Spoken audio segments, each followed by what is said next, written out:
السلام عليكم. وعليكم السلام. 20 years. والله هذا ابراهيم بحاله. حبيبي.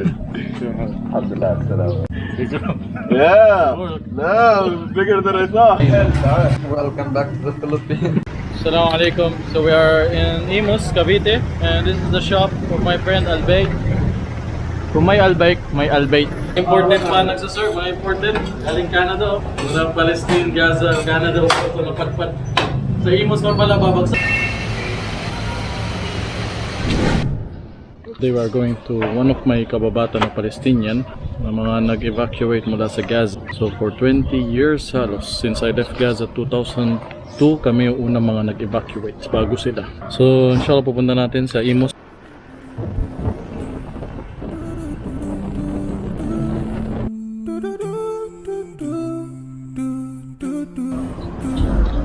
Dahil sunog na oh.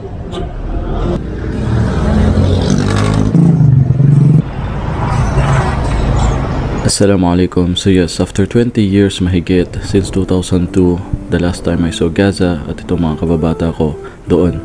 So kami unang batch na lumikas dahil din sa gera patungong Pilipinas. So how excited yung 2022 pa lang nagchat kami because pupunta sana ako ng Gaza, but dahil nagkagera at lumikas sila after 1 month pa lang itong November last year. So ito ang kanilang shop, nakabubukas lang 2 weeks pa lang nitong June. Was not for the hot towel. 20 years. والله هذا ابراهيم بحاله. After 20 years. حبيبي. الحمد لله على السلامة. ايش اخبارك؟ والله ما شاء الله. Yeah. No, bigger than I thought. You didn't see it, Ismail Hassan, more bigger than me. ما شاء الله. Come on in. السلام عليكم. Elias, si Isaac. Kumusta? Alan masalan. Assalamualaikum. Dala ka ano, galing Saudi. Galing Jordan. Ano? Marami ya. Gusto niya? Isaac. Isaac, Amir, and Welcome back to the Philippines.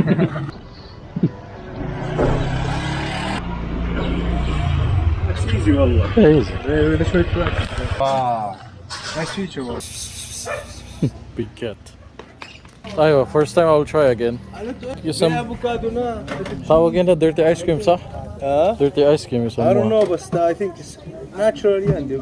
No, they only name it like that. لا But لا natural اسمع ده. oh, I was eating this like yesterday, the day before. I like the the cheese frozen. queso, no? Okay. Aywa, this is the original Like this is real cheese. Yeah. طلع لي يعني crunches of cheese, like real cheese. Kaya po tinawag dirty ice cream to Kasi kasi nasa labas. Yeah. I watched it sa isang documentary. That's why they call it dirty ice. But not yani dirty. Dirty because it is in the street, yeah. ما gusto mo? Palestinian gonna try dirty ice cream of the Philippines, pero tignan nyo masarap. Ngayon ko lang ulit ito try after 5 years. Avocado. Avocado and cheese. Mano-mano to ginagawa sa machine na po to machine na ngayon. sa freezer Panood na. ko yung mano-mano. Cara David ba yata yung nag-document? Wala na po yun ngayon. Matarbaho. Matrabaho. Ngayon makina na po yun.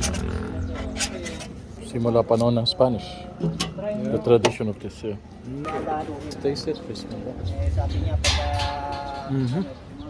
Same taste? Mas lalong parang sumarap lalo. Purong Pinoy. Thank you pa.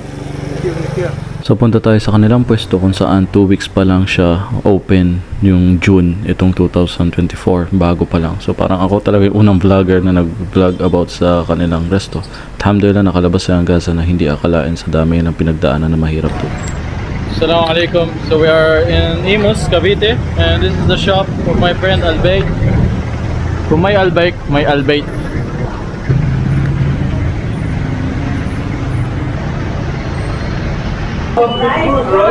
Mga imported pa nagsaserve, mga imported. Galing Canada. Mula Palestine, Gaza, Canada, ito napatpat. Sa Imus man pala babagsak.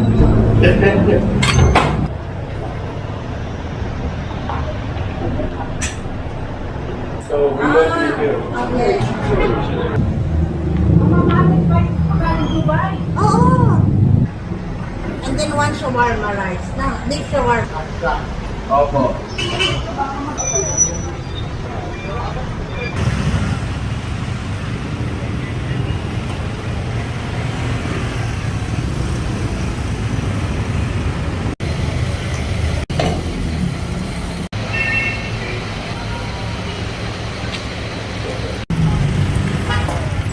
Magic, sarap. Okay. Palestinian dinner. Bumabalik yung memories ko.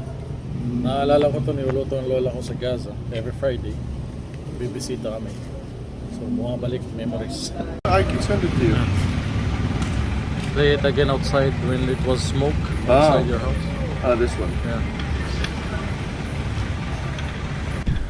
So ito yung mismong video na kuha niya October 7 mula sa kanilang bahay. At alhamdulillah nakalikas sila sa dami nilang pinagdaanan doon. At kahit hindi pa sanay ang aming balat at kutis sa weather dito sa Pilipinas, pero nakapag-adjust na din at napamahal na din sa sariling bayan. So marami pong salamat sa inyong panunood at meron pong next video na patungkol sa programa ng mga Palestinian. So inshallah mapanood nyo po. Maraming salamat. Thank you for watching. For more videos, don't forget to follow, share, and subscribe to Ibrahim Kaisi.